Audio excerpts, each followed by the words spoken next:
What do you do when you spent 2 years making a series of videos about a band, and you finally reach the present day with covering their material? Well, you find something else about them to make videos about. There are lots of odds and ends and bits and bobs I've missed over the past 81 videos, and that's what I'll be looking at this week on what will be, for the time being, the final episode of Earthbeat Visions, A History of the Future Sound of London.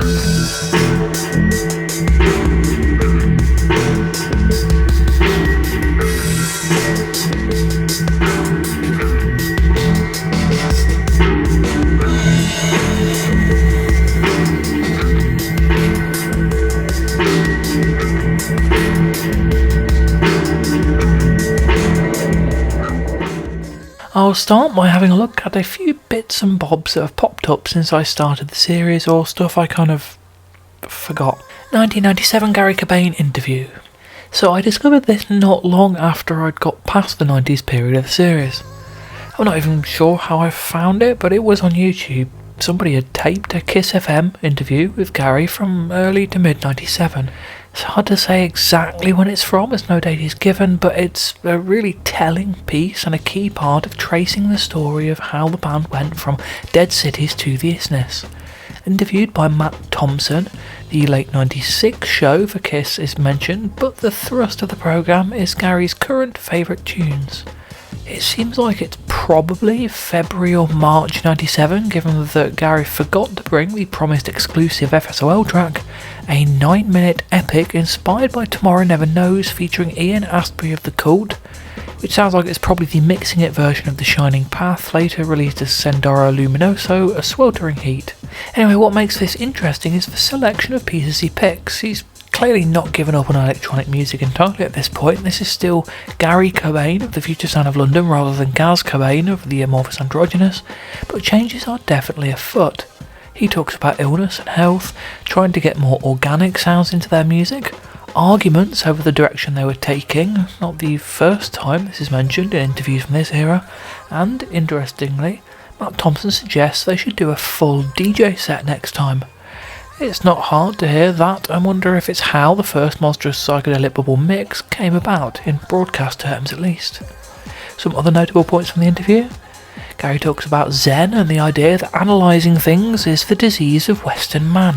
It's actually quite strange thinking that this version of him was already flourishing before he'd done his trips to Mexico, India and so on.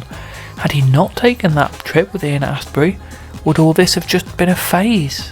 He's become vegetarian at this point. He also describes the next album as being instinctive. Ironic given that the next album involved him spending 5 years obsessing over it, doing 20 plus mixes, never being happy with it, and it forming the template for the following 25 years of him trying to make the same kind of album, only how he really wanted it. Which is all not very instinctive. Far Out Son of Long was meant to sound slightly lo-fi, like a psychedelic jam from the 70s. This fits in with the reality that Dead Cities sounds like a weird aside between ISDN and the 1997 sessions and the Isness, which feel more closely related in many ways. Garry isn't into artists who are very prolific. The mind boggles. Apparently during the Kiss 102 broadcast he was shouting a bunch of things about Manchester over way of explosive. It's a shame this part of the show isn't bootlegged, as I'd love to hear that. He's crap at song titles and, despite all the clear changes, isn't into literal stories behind music, and still thinks electronic music is the purest kind of music at this point. The selection of tunes is a real mishmash, a halfway house between the conventional idea of 90s FSOL and what began a few months later with the Monstrous Psychedelic Bubble, so we get ambient, new age, industrial, electronica, acid and such from 23 Skidoo, 808 State, Hypnopedia, Peter Gabriel, Richard H. Kirk, Cabbage Boy, Beaumont Hannant 2, Lieback Deuter and Morton Subotnick.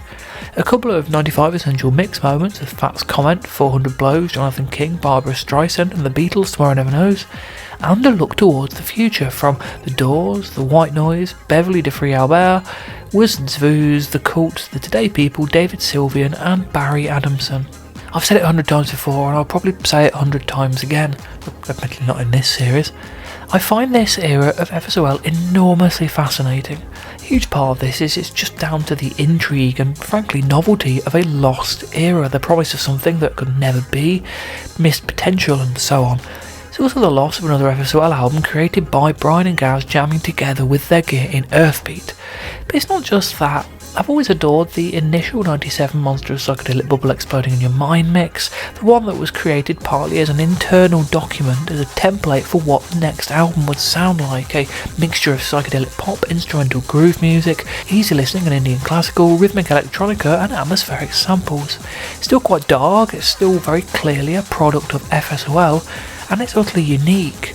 As Big Beat crossed over to the mainstream by inviting aboard indie musicians of the time, as the Chemical Brothers and Manor and the Prodigy and Lime Rock put out tracks with guitars and live drums and organs and vocals from Noel Gallagher and Crispin Mills and Finley Quay, as Stereolab and Cornelius and countless others put together easy listening and lounge music with electronica, the mix of electronics and psychedelia was very clearly in the air, yet as always FSOL's take on this sound was so odd, so much weirder, so much more genuinely psychedelic that it would have been tremendous to get more out of it. The 1997 Fun radio broadcast is chock full of bizarre sounds, especially in the second half, where they really get away from the Peel session set and the two hit singles, and I can't help thinking that there was a really great and utterly trippy album to come from all that. A few tracks aside, Amorphous have always played it safe, leading into the peace and love hippie side of stuff a lot, and a lot of the more ponderous prog side of things, and losing almost all of the weirdness in the process. But an album of Gaz's songs with electronic production and psychedelic instrumentals with all the innate oddness of what they were making in 1997 would suit me right down to the ground. Hearing Gaz chatting about stuff in this era is almost heartbreaking for me, a guy at the specific crossroads of being able to make that exact album and knowing that potential had been lost. If humanity ever develops the technology to travel between alternate potential timelines and I end up as a test pilot, what do you mean that's the biggest if I've ever come up with? I'd choose to travel to a reality where that album got made, if only to hear it. But also learn what the hell came next. Did something like the Isness happen as a follow-up anyway? Did the more hippie-leaning acoustic stuff end up as a side project, Gaz Cobain's wandering minstrel band of sages, lovers and peaceniks, and letting FSOL continue as a weirdly trippy duo working together 50-50? I'll let you know if I ever choose to come back. Solid Steel. FSOL provided a mix for Solid Steel in 1993 when it was still hosted by Cold Cut. This was just chunks of Kiss FM broadcasts, and they'd made about 25 hours of radio in just over a year at this point, so I can cut them some slack.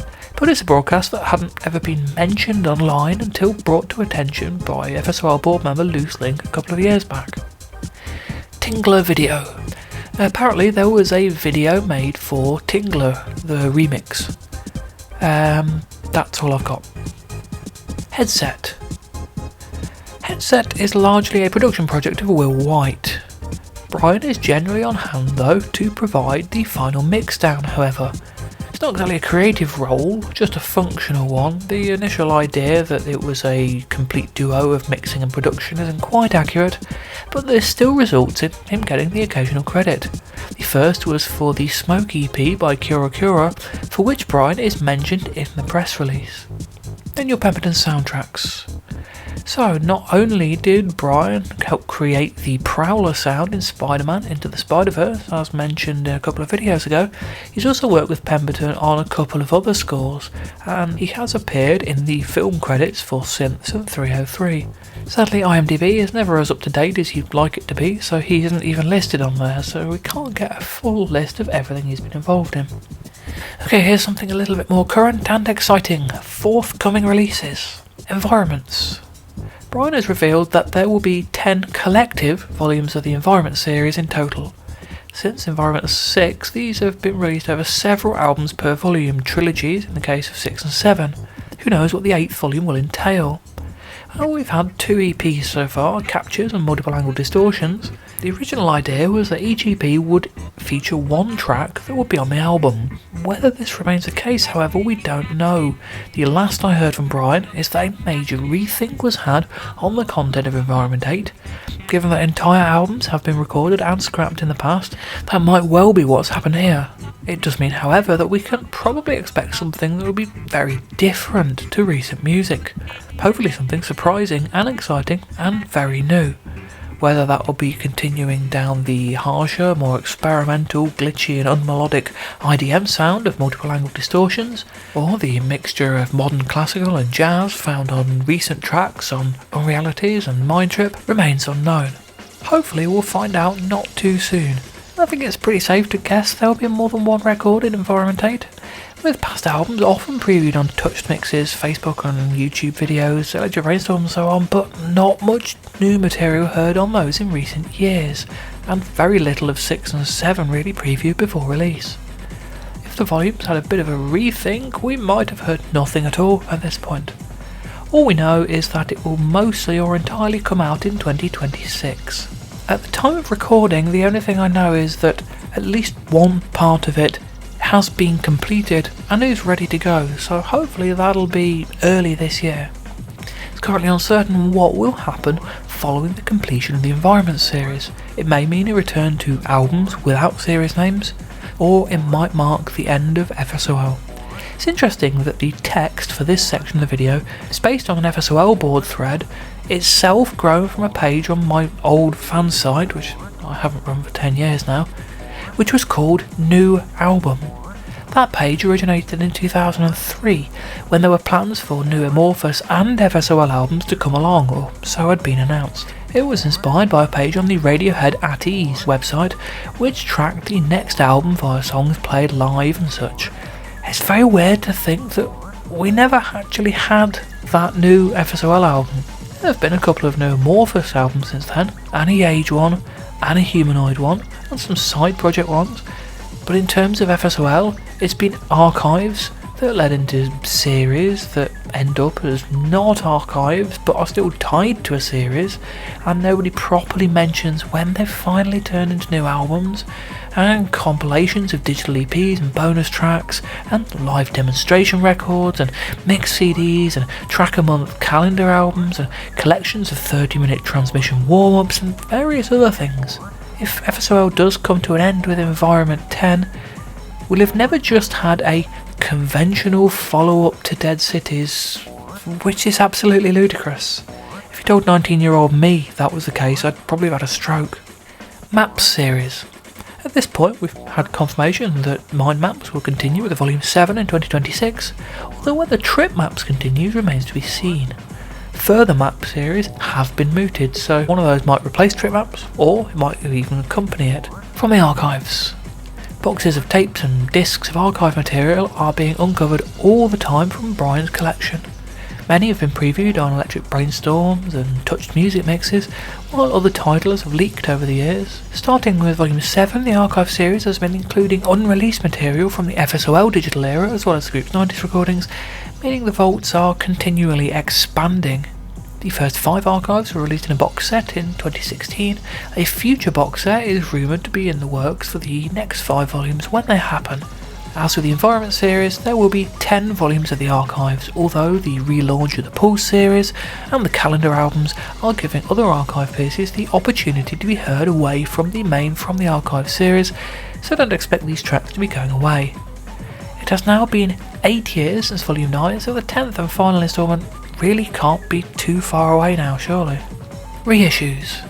Releases from the band's back catalogue are regularly being brought back into print from the Jumpin' and Pumpin' Virgin and FSOL digital eras, whether that's in terms of physical releases or just popping up on Bandcamp. Most recently, the 2001 Papua New Guinea reissue popped up there, seemingly out of the blue, although with a completely different track listed as the Oil Funk Dub remix. I'll get onto that when I cover 2026 in the future. No other reissues are being announced at the moment, but there are many for the band and labels to choose from. Some major releases that are prime targets for the reissue series include AST, I Can See for Miles, You Took My Love, Fuzzy Logic, People Living Today, Metropolis, Euro Techno, Sessions 84 to 88, From the Archives, Volume 1, 2, 4 and 7 on CD. Universal might well look at the 90s singles for Record Store Day in the future. Environments 3, Peppermint Tree and Archives 4 to 6 are all overdue vinyl versions, which would also be pretty good choices for Record Store Day. FSOL are aware that Environments 3 is overdue an LP release. People keep asking about it, so that's got to happen sooner rather than later. The number of FSOL digital era releases yet to receive a physical release is also pretty high, including a gigantic globular burst of Anti-Static, Four Forests, Handmade Devices, the San Mondo Tape, C-Box, EMS Piano 1, Salient Moons 1973, Stillness, An Open Window, Drive, Controlled Vistas 2.7 and 5.6, Cage and Pygmy. Any of these might end up getting a physical release in full, or in part on a best of the downloads type compilation. Similarly, there are a number of download-only bonus tracks and exclusives which could form the basis of a second Life in Moments style compilation, including Mullet Well, Tiny Point of Light, Cloud Scraper 101, Acid to the Bone, Stack Humanoid Council House Remix, Tingler Tag Remix, Tingler Smoking Breaks, Kamaji, Hydro Medusa, Electric Brainstorm, The Final Inner Breath, Hereafter, Cattle, Neurotic, Undulating, Spore, Quantel, Hull, State D818, a Creationator remix, Fat Dog, Berlin. And we can't rule out a compilation of compilation tracks. Maybe Touched will put out comp maps. Fingers also remain crossed for reprints of artworks, the most important moments in life, and the rambling scenes. The Amorphous Androgynous. The third Amorphous V2 album is called Listening Beyond the Head Chakra and might be released in the future. It was preceded by a 2CD, 2LP pack of paths and remixes of lead single We Persuade Ourselves We're Immortal, and a similar release of Mantra was promised to come out before the album. However, it doesn't seem to have made much progress in the past 6 years. Things are very quiet on the Amorphous front. Who knows? Aliases and side projects.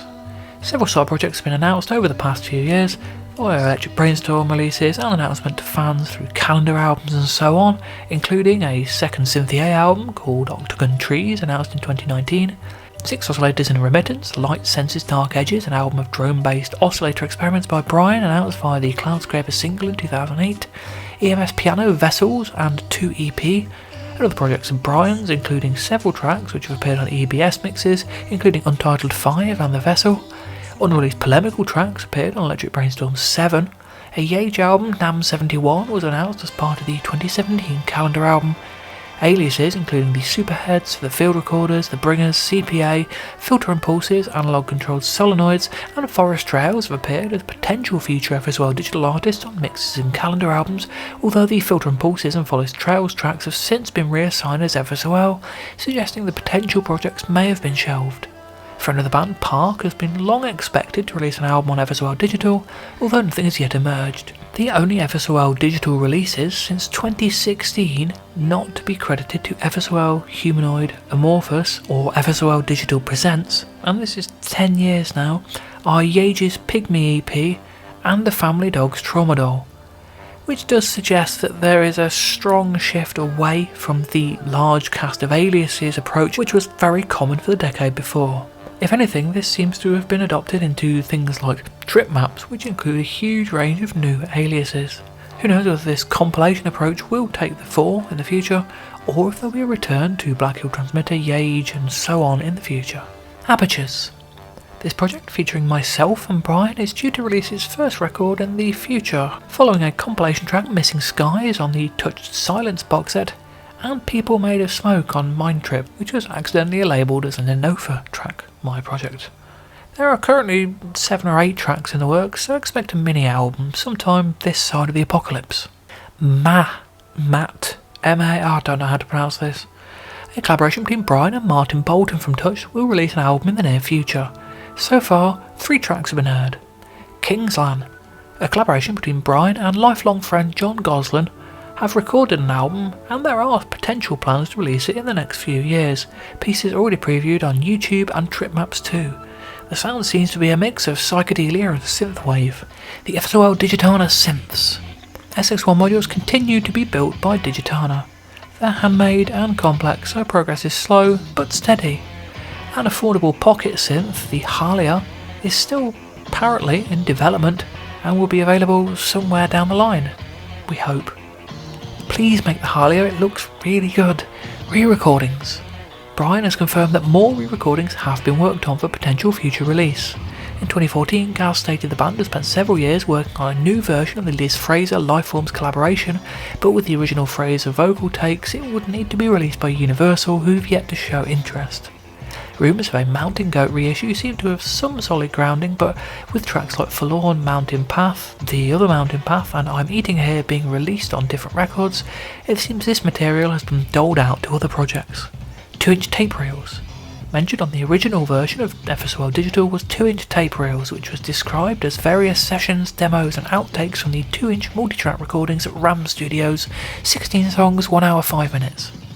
With the only known track, a mix of We Have Explosive released on We Have Explosive 2021 as Detonate, the release seems like it might be less likely, but never say never. Brian informs me it's still somewhere in the pipeline. A monstrous psychedelic bubble exploding in your mind and electric brainstorms. Gaz revealed that all Monstrous Bubble remix work is undertaken under the freedom that the remixes can be used on future Bubble projects, and as such a compilation of remixes and cover versions has been mooted for Monstrous Bubble records. He also hinted that the 2001 Cosmic Jukebox remixes may also appear on this. It's possible further Monstrous Bubble soundtrack albums may appear in the future. I've suggested that maybe a double pack of Acid Folk by Amorphous on one disc and Hauntological Electronica on the other disc by FSOL might make a really good folk horror themed double pack for the series. Given the success of previous volumes, it's not impossible further Monstrous Bubble mix albums will be released. A Future Sound London edition of the MPB CD series was planned to be the second in the series but never materialised. In early 2015, Gaz revealed that a series of FSOL mix CDs titled, unsurprisingly, Electric Brainstorms had been a possibility, but it seems like this is currently on hold. Electric Brainstorms VHS was rumoured to be in the works for Volume 10, but that never came along. Brian has confirmed that the series hasn't come to a close, but is just on hiatus. It would be lovely to see the band come back to the radio waves or the mixed CD format in the future. Books.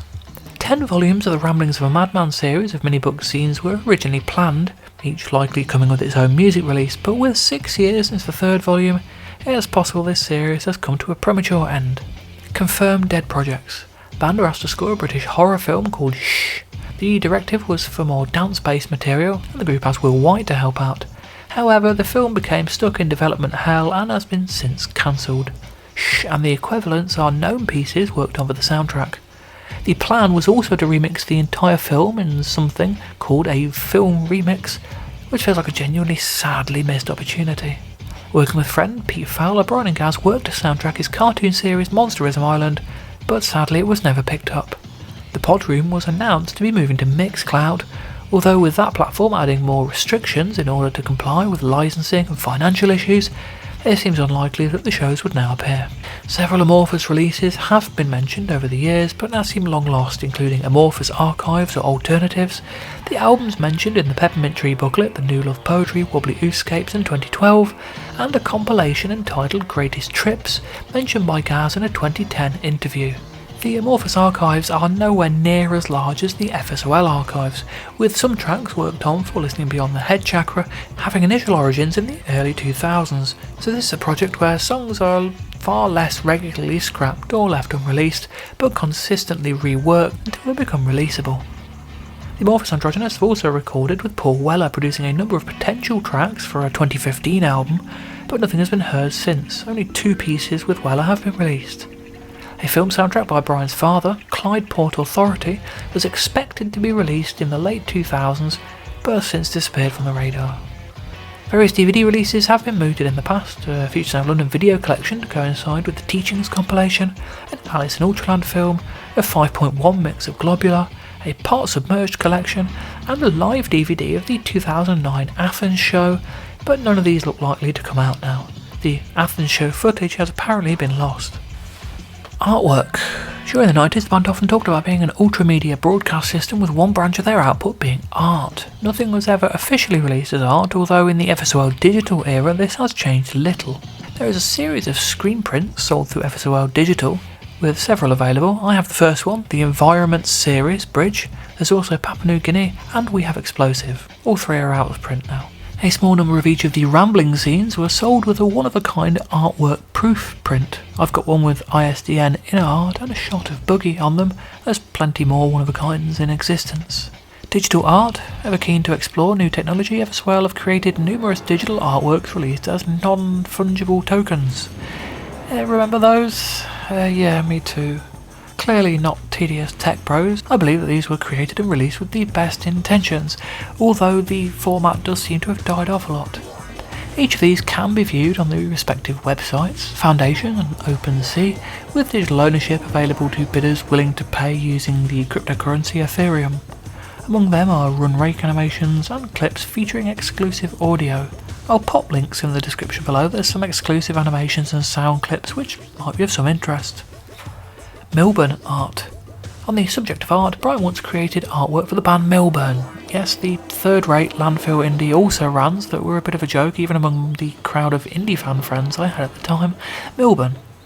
With the same management team as FSOL, and Brian being particularly into photography at the time, he was brought in to take photos for the cover of their second album, These Are the Facts, and its single, What Will You Do When the Money Goes. The final design on the sleeves was by manager Graham Hicks. Footage from the photography session also turned up on a Facebook video featuring colours and numbers from archived environmental views. Websites. A history of FSOL Online. In the 90s, the band had a website hosted by Virgin artist site The Raft. I usually refer to this in the series as the old EBV site. It had electronic brain violence on the front page rather than FSOL. It can still be accessed via the Internet Archive's invaluable Wayback Machine. Rather than news and a discography, instead the band and their webmaster created a dense maze of pages with short promotional videos for Dead Cities tracks, a partial discography with a wry, amusing story written by Gaz for each, oblique stories about the band's history, a lot of early online Shockwave toys, an early alternative to Flash, old sound clips, free photos and textures for download, some very low quality sound and video clips, and a lot of buggy graphics. It all looks pixelated and sounds terrible these days, but for the time this was absolutely cutting edge stuff. The page was run and updated between 95 and 97 and eventually went offline at some point in the 2000s. Prior to this, of course, in 1994 they had hosting on demon.co.uk, which could be accessed during ISDN transmissions for some what can only be imagined as very, very slow image downloads to accompany the music. Again, hard to comprehend this being particularly worthwhile in an age of 4K streaming on mobile phones, but who else was doing this in the early 90s? The Demon account was kept for many years. I got a reply from its email address in 2001, but was never used. However, a second site, neoneo.demon.co.uk, was around in the late 90s hinterland. This one is a fascinating page, the same Times New Roman black and white layout as the EBV site. The account was owned by Brian, although it is sometimes suspected to be a neotropic site, hence NeoNeo, with Riz's contact email on her 90s records being riz@neoneo.demon.co.uk. The earliest record the Internet Archive has of it is November 98, and as somebody who over-mythologises the wilderness years, this is always exciting for me to look at, and opens with a page called Let the Sunshine In, with various links below. The overall layout appears to have originated as an EBV label website, which had possibly changed to Fractured Communications by this point, that being the page titles, and featuring logos stating Fractured. Either way, the links lead to pages advertising Oil's Sleight of Hand EP, a page for Leon Mars' Drum Workshop /Archon 2, something called Data Funk, which appears to be a Simon Wells project, text stating Snuff and Knuckle Duster, a project called Scissor, I'm going to nick that name one day, a Headstone Lane page, pages for Riz's projects, Neotropic and Small Fish with Spine, and a link to FSOL's website on the Raft. Other links go to page 1 and page 3 and an audio file called Goat, none of which ever seem to have been uploaded. It's really interesting to see the Stone Freshwater's name was active by 98.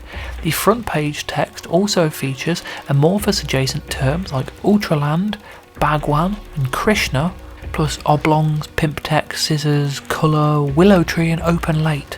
I once speculated that these were 98 era FSOL track titles, and I still think that might be a possibility. The page is copyright Kara Vozzi, whatever that means. The individual artist pages date back further with copyright 1997 Bugfly, and also feature what looks like early examples of Brian's pinhole photography. By 2000 the layout remained the same, but the content changed.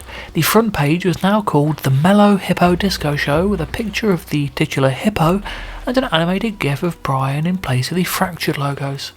The potential titles were replaced by references to types of photography: pinhole, cover, cosmics, infrared colour, black and white, digital, infrared and toning. The links still led to the artist pages, although the data funk one had changed to Mellow Hippo text and the gif of Brian. Most interestingly, the main name had changed to Paula Flack, Brian's then partner, and a photographer and EMI employee. This linked to a Paula Flack photography page displaying some of her work. The Mellow Hippo text links to a Mellow Hippo page with the logo. At some point in 2000, further Mellow Hippo content was uploaded in Flash format, including a list of groovy-looking phrases: sitar power, rock freak, psychedelic, freeway sounds, drifter, galactic ragas, feel alive, and more, and a page with a speckled hippo saying moo. If you clicked it, it went moo. This was up for such a short time that the Wayback Machine never managed to catch it, although screenshots were used for my Monstrous Psychedelic Bubble bootleg cover around that time. In February 2001, the old site disappeared and became a Paula Flack homepage with a collection of her photographs. This remained online for a few years before disappearing at some point in 2005. FutureSoundLondon.com was launched in late 2001, initially just a splash page with the band name and then featuring a whole range of stuff. Most interesting was Gaz's story section, Ramblings of a Madman, telling the story of how they got from Dead Cities to the Isness. After 3 chapters, the Dead Cities Tour, A Monstrous Psychedelic Bubble, and Writing and Holidaying with Ian Astbury, Gaz gave up. Still, the garish flash pages did include background sounds, including Poppadom, The Shining Path, and other possibly unreleased FSOL material from that era, as well as forthcoming clips, including the off-checked but never updated Chapter 4 front page featuring a loop from the then forthcoming Elysian Fields. There were also toys, daft bits of flash experimentation, videos including the Psychedelic Manifesto previewing Chihuahua, Mellow Hippo, High and Dry and the Peppermint Tree, cue the first lot of fans getting off the FSOL bus, a news pop-up, a shop, a return to the 90s style design with the old EBV stories for content, including announcements of Z-Box and Stacker sessions, and the Isness, then titled Galaxial Pharmaceutical, and a ton of press and promo stuff for each release. And finally a section called The Cosmic Jukebox. This, it seems, was due to be a big multimedia project, although as with so many of these plans it never really came to be, outside of a couple of remixes. The remix page included a clip of the released Robert Miles track, plus one of a mix of Supergrass's Tonight, as well as one of ELO's 10538 Overture and one of an Edgar Broughton band song. There are also links on the jukebox page too, many of which are lost to time. On one page, Gaz wrote about being happy during the recording of life forms. On others, he documented the writing of the Galaxial Pharmaceutical, including 4 short clips of the song, which got me very excited about it, and I listened to probably hundreds of times.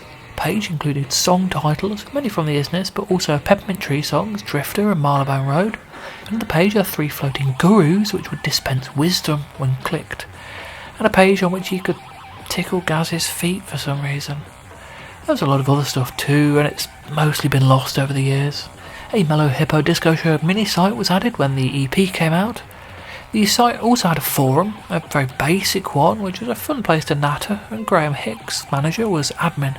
Unfortunately, without actual logins, it proved possible for anybody to write posts under the name admin, and so came the announcement of a remastered version of Environments with bonus tracks in early 2002.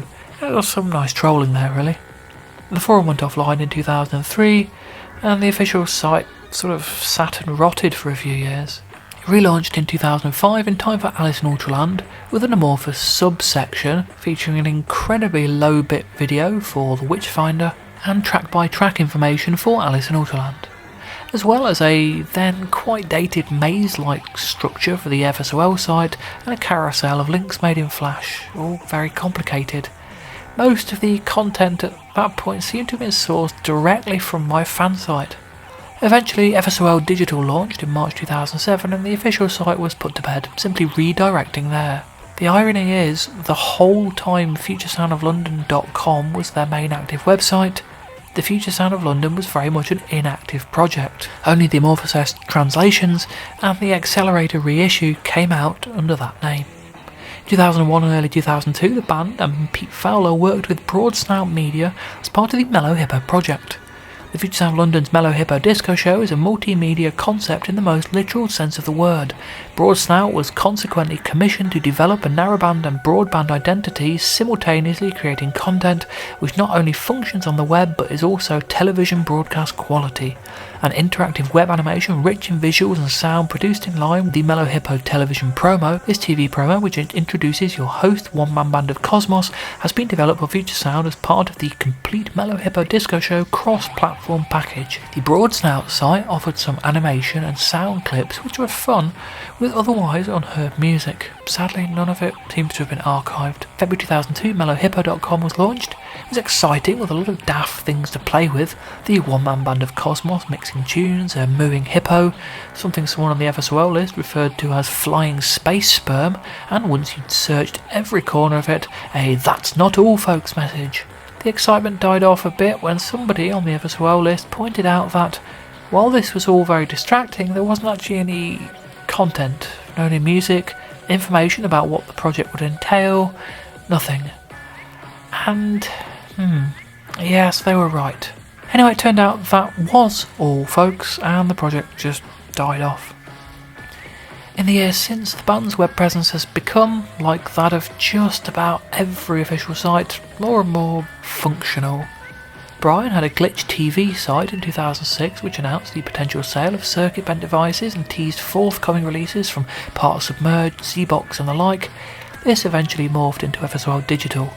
The early FSOL Digital designs were similar, all in pretty basic Flash, possibly a bit dated by that point, before a much more functional, if far less charming version launched without all the odd pages to preview forthcoming, if sadly never occurring, elements like live streams, gear, merch, freebies, and a link to send demos and emails. In August 2012, the site changed again to its current design with the announcement that the new FutureSoundOfLondon.com and Amorphous Androgynous.com sites were on their way. They never appeared. An Amorphic Arts website was launched to promote the artwork for the Monstrous Bubble CD releases. Nothing really seems to have happened with that since. Since the FSOL and Amorphous Bandcamps launched in 2020, even FSOL Digital has been slowly abandoned, with the third-party store basically becoming their main online presence, outside of social media. It is kind of sad that while FSOL's official sites were often a little scrappy and a bit rough around the edges, they were always done in a very genuine punk DIY fashion.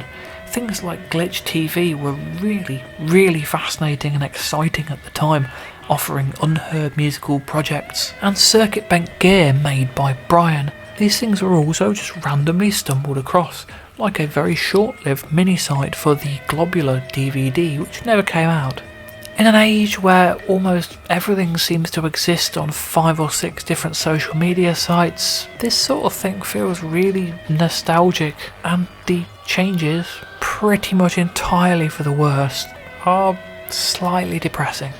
And let's end with some self-indulgence. I'm going to do a countdown of my favourite FSOL releases, shall we say top 20. Number 20, From the Archives, Volume 7. Number 19, Environment 6.5. 18, Music for $3. 17, Tales of Ephedrina. 16, From the Archives, Volume 9. 15, Lifeform's Path single. 14, Environment 6. 13, The Isness 2002 mispress version. 12, Life in Moments. I'm going with the 2023 version there, despite my reservations about Triospheres being moved. 11, Cascade. Number 10, Environment 5. A weird one that's gone up and down in my estimation over the years, but clearly a stunningly beautiful and powerfully emotive album. Number 9, Accelerator. Well, not exactly the reason I listen to FSOL. This collection of their most intricate and atmospheric early works really is essential. Number 8, ISDM. Once an album I had a strongly averse reaction to, these days one I absolutely love as long as I'm in the mood. The 30th anniversary version is the only version to go to these days. Number 7, Archived Environmental Views. This is a weird mix of the concise CD version with all the new Views tracks added on to the end that only exists in my head, but there we go. This stark, haunting ambient record has never failed to impress me. Number 6, My Kingdom. Part 1 is my favourite piece of music of all time, so this always gets a high place on those grounds alone. As my introduction to the band, it will also always hold a special place in my heart. Number 5, Where All Is Ending. The perfect blend of new and old FSOL. This hugely atmospheric yet punchily rhythmic set has been a huge favourite of mine since first listen. And no, I'll never call it Environment 7.003 despite what the pesky artwork says. Number 4, Environments 4. The first proper newly recorded FSOL album of the 21st century, and what a way to come back. The organic side of FSOL at its very finest, and one of their most atmospheric albums. Number 3, Dead Cities. I went off this album for a few years, but returning to it to write the text for this series as a blog a few years ago reminded me how utterly beautiful Dead Cities is. Almost perfect. Number 2, Environments 2. Despite being mostly archived material, Environments 2 was effectively the new FSOL album, the first new FSOL album since I became a fan, and despite containing some familiar material and sounds, it had that long-awaited comeback album impact on me. I listened to this so much in 2008 and 2009, and it soundtracked a very emotional and often difficult year for me, always making it much better. There are several tracks where I can just listen to them and picture walking along the canal in Leeds or walking back from town after doing my shopping on a Saturday, all sorts of things. It's just so vivid. The most brilliantly structured FSOL record, and the one that commits to its atmosphere more consistently than any other. And number 1 is The Peppermint Tree and the Sea... No, it's Lifeforms. Of course it's Lifeforms. I've already described this as my favourite thing made by anyone ever, and it will almost certainly remain that way forever. Hearing this at the age of 12 and spending hours of my life trying to understand it, to get to grips with it, to explore its terrain and come to know it, well, even if an album as genuinely brilliant and visceral and evocative and beautiful did come along from anyone, it still wouldn't be able to hit me in the same way again. It couldn't be anything else, really.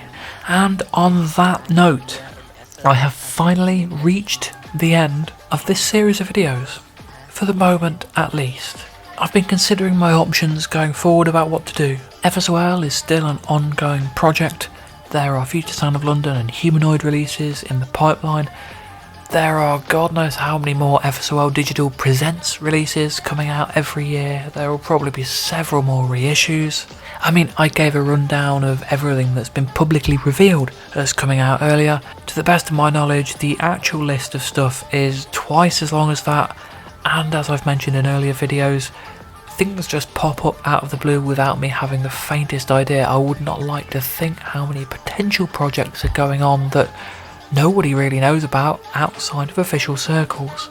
However, I do want to give every release a bit of time to sink in to get to know it. A couple of videos ago I did a kind of instant reaction to the 2025 calendar album. That was quite fun. It was a different way of doing it, but it's not really how I want to do this series. I want to document the history of the band and the story that tells.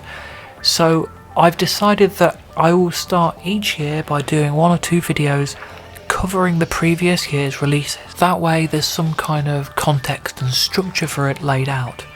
So I will be back at the start of 2027 to cover whatever happened in 2026 and so on from there on out. Who knows how long that will last. But in the meantime, I have now run out of FSOL to cover, and in some ways that's good because I've been making FSOL related video content for the internet for 2 years now, and that's enough to drive anybody insane. But I would like to thank every single person who's watched any of these videos, who's left me a comment, who's pressed the like button, who's subscribed to my channel. There are some regular commenters who I've really enjoyed chatting with every week, or those who've had intense catch-up periods chatting to several times a day. There are some really fun chats I've had. I've even learned things in the comments. There's also people who've just commented once or twice, and I appreciate those just as much. It's always wonderful to have feedback. It's just wonderful to discuss my favourite band. And of course, every like and every comment goes towards the YouTube algorithm and gets my videos seen. And I enjoy writing about and talking about FSOL, but I'm not doing this purely for my own indulgence. I really do want this material to get out there. I think they are a hugely underrated and underappreciated band, and I really want to share my love and passion for their music and get it seen and heard by more people. A lot of people seem to really appreciate it, everything I've done with this series, and that's absolutely wonderful, because if somebody did this kind of thing for another band that I was into, but not to this insane obsessive degree, I'd be really excited as well. There are not enough people making this kind of in-depth content on the internet, and this is the kind of stuff that YouTube excels at. The sort of thing that would never get commissioned into a TV series or film, but for which there is a real appetite. The fact that the early videos in this series in particular, those covering Stacker Humanoid, Accelerator, Papua New Guinea, Lifeforms, Dead Cities and so on, have had thousands upon thousands of views and so many comments and hundreds of likes and all these things, shows that there are a lot of people who are interested. My own health issues caused a couple of significant pauses in the channel, and the YouTube algorithm does not like that. The last one was for several weeks, and my viewing figures have not recovered from then. I've gone from the high hundreds into around about 1,000 down to 100 to 200 views a video. It's partly because I was entering an era where the band had become a lot less well known. You don't have the Papua New Guinea or Stacker or Lifeforms covers to grab attention, but it coincides entirely with me taking 6 weeks off. So any fellow YouTubers watching, always make your videos well in advance. That way you can guarantee this sort of thing's not going to happen to you. But it's fine. I've enjoyed making the videos, I've enjoyed the comments and the chats. I've enjoyed going over the history of the band. I've made so much more sense of the past 10 years of their discography doing this than I even had when I wrote the earlier drafts of this, which became a blog, which was published several years ago now. There are albums like Space of Partial Illumination, which I've really learned to enjoy a lot more thanks to working on this particular series. There are some releases which I've listened to and realised what it is I don't particularly like about them, and made my peace with that. Going through this series has really enabled me to make peace with that, to understand that, and to visualise how it all works within the structure of FSOL, FSOL Digital, how everything works. That's just been really satisfying for me. So there's been some personal satisfaction. But seriously, thank you to every single person who's watched, commented, liked, subscribed, everything. It's been an absolute pleasure chatting to you for 82 whole videos, many of which have run to an hour, and in some ways I'll be quite sad to leave it behind. In other ways I really won't. I will be returning to my favourite FSOL records, to the few which I've rediscovered that I really like but don't listen to enough, and possibly listen to a touch less FSOL going forward for a little while at least, because this has been an intense 2 years. I have so many other records that I need to listen to. Going forward, I am not going to do another series like this for another band, for two reasons. Firstly, I just do not have the energy to do that. Secondly, there's not another band I know inside out in the way I know FSOL. I've spent an inordinate amount of time, energy, effort and money on getting to know every nook and cranny of FSOL's back catalogue, their history, anything there is to know about them for the past 25 years, and I'm still uncovering stuff now. Because of that, I have not had the time to do this for anybody else. So while early on in this series people were suggesting maybe I could do similar for the Black Dog or Orbital or Ortec or whoever, no, I'm afraid you're going to have to ask other people to do that, and I would strongly encourage other people to do that. I would love to watch a video series about any of those bands and dozens of others. But I am thinking of looking at series about bands and their history, artists' discographies, their continuity going forward, their story, how they progress, but in much smaller chunks. So a video for an entire artist, or in the case of some who have extremely big discographies, maybe 2, maybe 3 videos. Because I love the storytelling. I love seeing how an artist evolves their sound, their style, their direction, how one work feeds into the next. That's a theme I've been putting into this series considerably over the whole run of it. That's something I want to look at more with other artists. So that's something I'm thinking of doing going forward. We shall see how that goes. And I'm going to continue doing the Doctor Who videos for the 1 or 2 people who may have some crossover with interest in that. In the meantime, that's your lot. That's me done. No more FSOL videos for the next probably 12 months. I hope next time I talk to you about FSOL, I'll have wonderful glowing things to say about Environments 8 and Mind Maps 7 and the new Humanoid record and Archive 10 and whatever the hell else comes out this year, because, you know, it's going to be an unpredictable year. There are already releases lined up that people will not be expecting. I have no idea what Record Store Day is bringing this year. Might even be nothing. So who knows? But next time I do a video in this series, we'll all know. And I really look forward to what that video will entail. In the meantime, for the very last time, drop me a comment, press the like button, see if we can get this last video a few more views, get it up there in the algorithm, maybe it'll encourage more people to look at the series, discover bits of FSOL's back catalogue that they don't know about, and see if we can get more people listening to Where All Is Ending or Life in Moments or the SX1 live improvisations or archived environmental views or one of these other utterly brilliant records that are worthwhile successors to the band's 90s history that so many people, even those aware of the Archives and Environment series, just don't know exist. And yeah, I would love to chat to you for one last time in the comments down below. Press subscribe if you want to see whatever the hell my videos come up with next, or if you want to see me tackle the absurd thing that is more than 1,000 Doctor Who novels, then yeah, I will be here for that as well. And before I go for the last time, I'm going to drop a link down below to a Ko-fi, or is it Coffee, however you pronounce it, site that used to be on my blog.